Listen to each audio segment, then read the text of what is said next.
Ça tourne.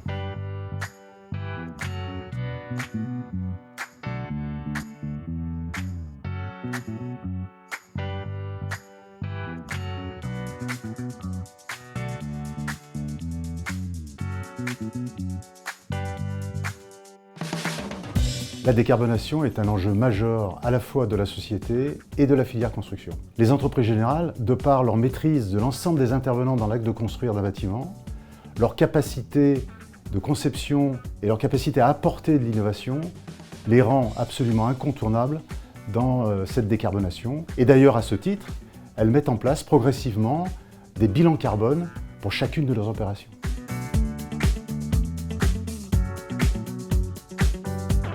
Les entreprises générales ont toujours été attentives à l'impact sur leur environnement. Et dans ce cadre-là, elles ont mis en place depuis quelques années des process normalisés sous la forme d'un ISO 14001 qui leur permet effectivement de maîtriser cet impact environnemental. D'ailleurs, 88% du chiffre d'affaires de ces entreprises générales en 2021 était sous cette norme.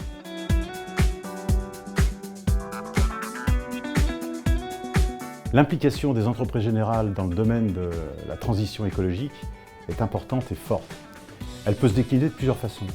La première, c'est leur propre consommation, où elles ont mis en place des indicateurs et un suivi sur l'eau, les carburants, les énergies, les gaz à effet de serre, leur permettant de maîtriser cette consommation avec un engagement extrêmement clair qui est de diminuer cette consommation de 30% pour 2030. Ensuite, la mise en place de process de tri et de valorisation des déchets, intégrant bien sûr l'économie circulaire.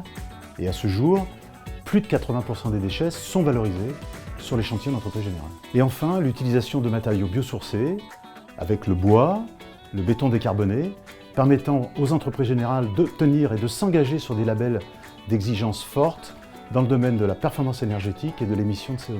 J'aimerais ajouter, au nom de l'ensemble des entreprises générales, qu'elles sont extrêmement conscientes et concernées par la nécessité de réduire leur impact sur l'environnement.